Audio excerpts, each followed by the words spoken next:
Well, here's a confession. The actual name Crompton came from Croydon, came from Brixton, two areas of South London that I know very well. But I wanted to make it fictional because at one point in my career, I wrote a book called The Dirty South, and I was promoting that in a South London school, well, in Brixton, where the book was set.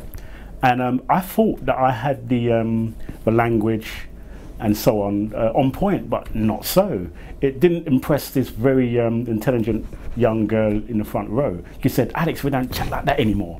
So I thought, when I sat down to write the Crompton series, I thought, you know what, I might be better off if I just try to make the place fictional, and so I can get away with my language and so on. I don't have to keep up with current trends. I can just invent stuff when I need to. So that was my first thought. So to create a fictional place that's kind of deprived and so on. And then I wanted to populate it with everybody, basically. So it's not just black people living there. It's not just working class English people living there. It's a mixture of everybody. And so I've got a nice canvas to work from. So I can really build a narrative around any kind of perspective that I wish to, which is great because it's fictional. I can do that.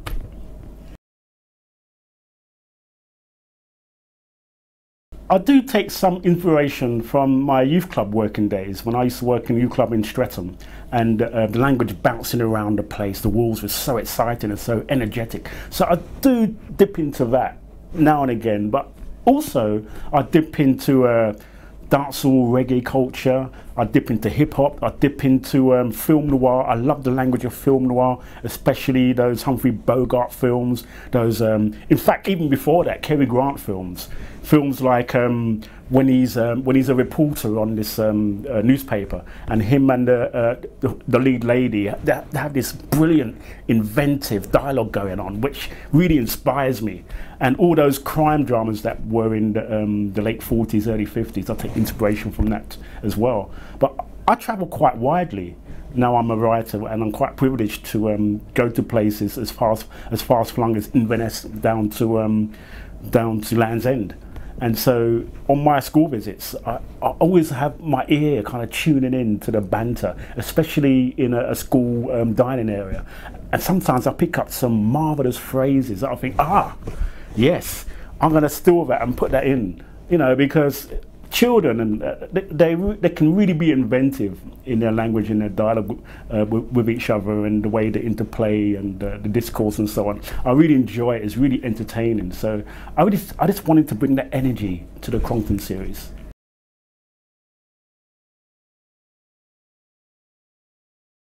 Yes, it's evolving all the time. If you notice, from Little Bit to Homegirl, you can see the marked changes there. And it's just me just playing with words and playing with new phrases and playing with whatever I can get away with, that I can imagine these kids to be speaking, because that way I can make sure that the books will always be fresh and always be. I always want the reader to come across my books and read a couple of pages. I've never come across this kind of language before, and that's what I want. I want that originality. I want that creativity to always be present. I guess that most young people that I know don't want to read a narrative that's full of BBC kind of newsread in English, if you like. I mean, your prose has to be almost perfect to get away with that, to make that reader, go along with you all the way to the end of the story. And so to keep them excited, to keep them flicking over the page, I think you have to be creative with language, or at least try and portray how young people might speak today. And obviously it's very much different to BBC news reading English, because they are creative, they want to be called, they do want to be, this is me, and they do want to express themselves in their own ways. So I try to capture that.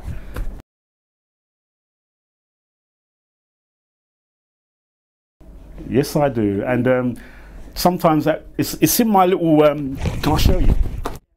I keep it in here.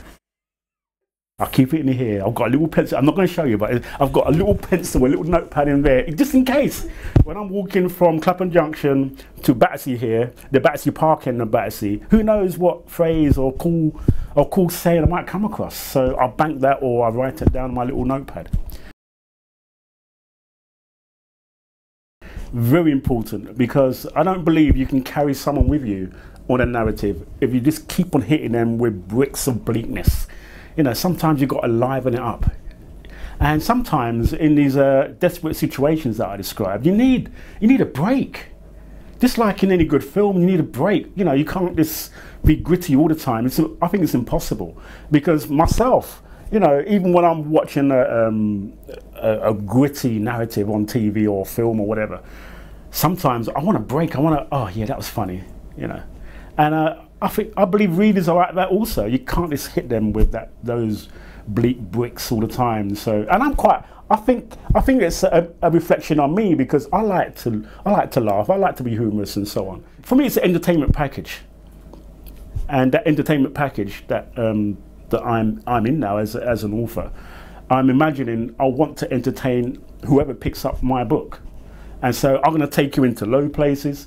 I'm going to take you into higher places. I'm going to try and make you cry. I'm going to try and make you think. I'm going to try and make you smile. I'm going to try and make you laugh out loud, and then I might bring you down again. For me, it's a roller coaster of emotions that I'm trying to manipulate the reader into. And I think if you do that, you can take them along with you right to the end. I think all of them. There's part of me in Lamar, in Mackay. I guess what maybe bands them all together is that sense of helplessness at some stages of the story. Like, I think Lamar has that, Mackay has that. You know, he's alone. He's alone in his flat as his brother and his dad's working at night. And that was me basically as a kid. I felt alone. I felt isolated. I felt helplessness, just like most of my leading characters do. So I think that ties them all in. So yes, it's definitely elements of my character bursting out of my fictional characters. And I think as a writer, you cannot help but do that. You know, because I think the subconscious sometimes takes over, and it just fills your characters with aspects of your personality that sometimes you're even unaware of. You know, so Naomi and her anger and her rage, if you like, being in the care system, she has some of that anger and rage from me, and the fact that she thinks she's grown up because she's 14, because she looked after her alcoholic dad. And when I was 14, 15, I felt I was growing up. I could take on responsibilities, but in other ways, just like Naomi, I was a child. I didn't know about the outside world. I didn't know what barriers there were there to contend with. I didn't, you know, I wasn't emotionally mature, if you like, just like Naomi, maybe like Mo as well. So these emotions, these themes, I think tie all my characters in, and you cannot help but give away some of yourself into your characters. I guess my childhood is omnipresent in my mind, and the way I cope with it, because my childhood was very traumatic. I grew up in a brutal children's home village, and so those memories never go away. So for me, my coping mechanism, if you like, at first it was to write poetry and song lyrics, and me becoming a DJ in my youth, teenage years in Brixton and so on. But now I can cope with it by creating these characters where I can vent the emotions that I felt back then, because we have to remember that on many occasions, when you're a teenager, and I think this is why my books might be very helpful, as a teenager, you find it hard to express your emotions, because you might be in a peer group that might frown on that or might think you're not cool to express those kind of vulnerabilities. But in books and poetry and written word, I can do that. And I think even as a grown man, I'm in my 50s now, and I think it's still helpful for anybody to express themselves emotionally in any kind of art form. And that's what I do. So you know, from the age of 5, 6, 7, I still remember those feelings vividly in my head. Sometimes it keep me awake at night, you know, and that's okay. It's okay, because sometimes being British, we have to maintain the upper lip, but it's okay to feel that at times, because you're getting in touch with your younger self and you're processing the pain, if you like, of the younger years. But that's okay. When I hear people say, oh, you must not do that, you must not dwell on that, I think that's wrong. Sometimes we have to look at those instances of our younger life and try to process the pain and the hurt and try to process it in a healthy way. And so I'm always doing that with my books, in my characters. I'm always doing that. It's a long journey, yes, I know, but I'm able to talk about it freely today because I've done that work, I've done that processing in my poetry and so forth when I was a teenager up to the present day, me writing about characters like Mo, Naomi and so on, because part of me is in them.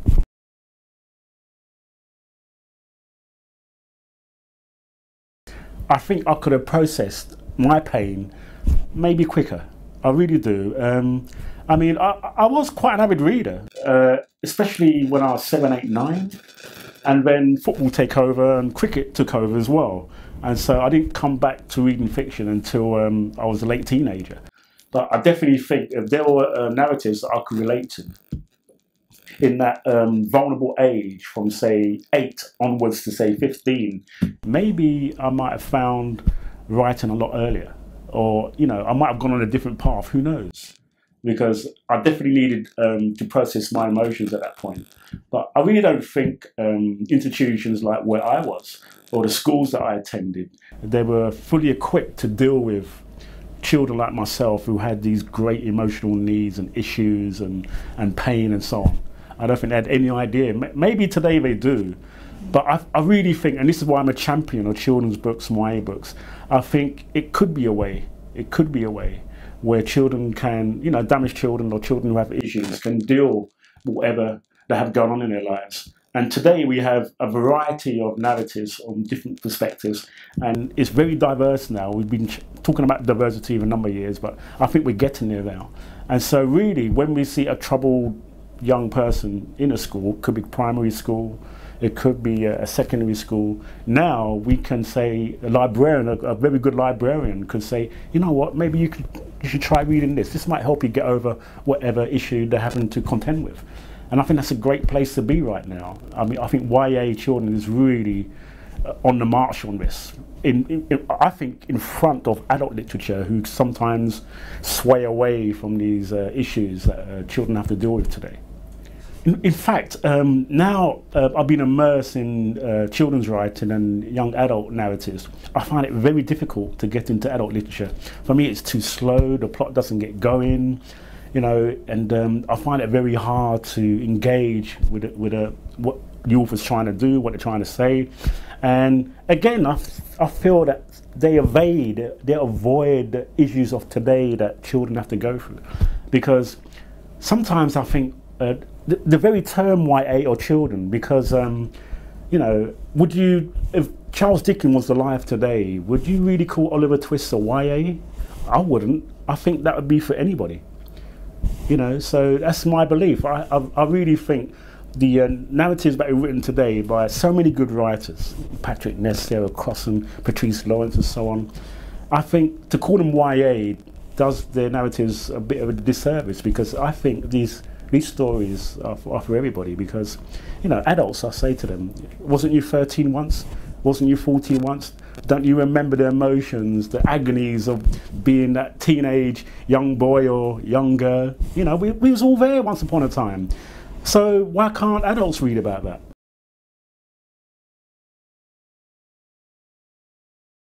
Oh, for me, it's crucial for young people to have their own books, something they can treasure, something they could read, something they could, because I really believe that reading leads to empathy and understanding of other, you know, other from your own particular social circle, if you like. And if we kind of can add to that understanding, then that's a great thing for society. We're serving society when we're doing this. So especially young, vulnerable people who might not necessarily have a bookshelf in their home. And so Book Trust offering this letterbox service, I think, is a crucial service. And I'll say this on camera, it should get government backing, or all kinds of backing for a service like that, because it only improves society. So it's crucial.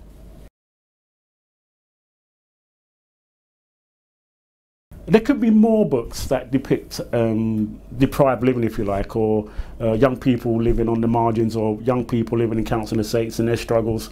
There could be more, no doubt about that. And, you know, but I'm encouraged by recent signs. You know, I like what Kit the Wild's doing with an anthology of working class short stories and essays and so on. That's a good thing. And hopefully in children's fiction and YA fiction that will grow also. But I'm encouraged by what I'm seeing in the last 2-3 years, so it can only get better. Again, it's very important if you're sitting in a school, a primary school or secondary school, where you're trying to encourage reading, especially those reluctant readers, because we all know reluctant children readers and so on. And so I think the way to get them engaged in reading is to offer them a book, say try this, and they can actually read about characters that they recognise, that they're familiar with, that they can engage with, that might describe their social world, if you like. I think that's crucial to get them into the habit of reading. If not, then they're going to feel like an outsider. I mean, certainly I felt like an outsider at certain points in my life when I was young, 6, 7, 8, 9, and then I was looking for books that represented me, but they weren't really there. Maybe that's why the cricket and football took over. And so it's crucial, I think, in the development of any young person in the educational system to at least at some point come across a narrative where they say to themselves, oh right, I know this world, I know these characters, I can engage, I can go with this story right to the end because this is me, this is somebody who I know. So that's a great benefit because they might not be aware of it, but once they're engaged with a narrative, a children's story or a YA story, they're actually increasing their vocabulary skills, they're actually increasing their empathy, they're actually increasing their English grammar and so on. It's got so many benefits. I had to make do with lots of comics. I used to close my eyes. I used to read a comic strip like the Beano or Whizzer and Chips, and then one of my favourite comic strips was Billy's Boots that used to be in Shoot magazine. I'm going back to the early 70s now, and I would close my eyes thinking that I was drawn on that comic strip. I would close my eyes just imagining that I'm playing football with Billy. So that's what I had to do to imagine myself being included in the narrative. But now, as I mentioned earlier, there's so many narratives out there, which is very healthy.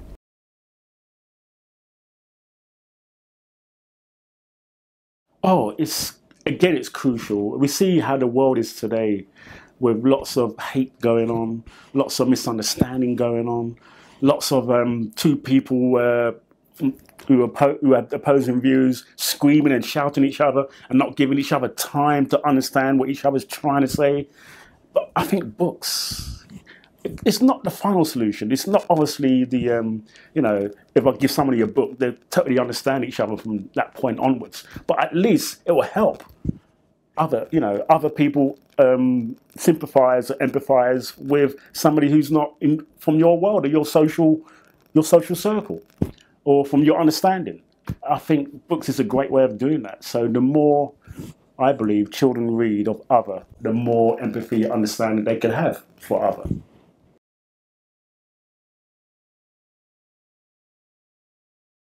I can only speak for myself, but when I enter a school, and it might be more BAME populated than, say, white working class or whatever, and the children look at me sometimes with open mouths, eyes wide out, and you're a writer?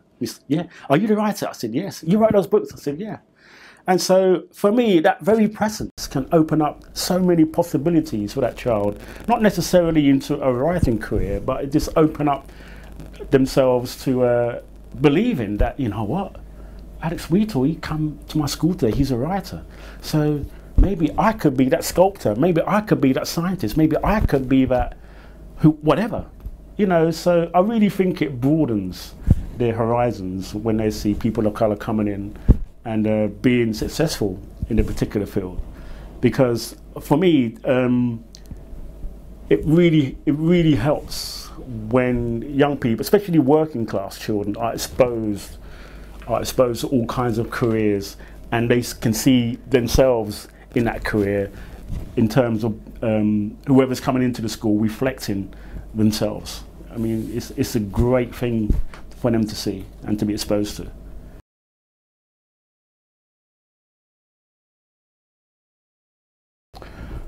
Well, they got something they've written to make sure that you work so hard on those first few chapters. There's a book in the reference library called the Writer's Yearbook. And so that's always been a good source. Was a good source for me when I first started to be publishing this business. And so in this Writer's Yearbook, they have the lists and illustrators of every publisher, every literary agent in the UK and the US. So that's a good source to start with. So at least you know you can be advised to where to send your written work, which is great. But also, I'd also advise to try to get people to read your work who are not going to be like your mum or your dad say, oh, that's fantastic. You know, you need some very good critique.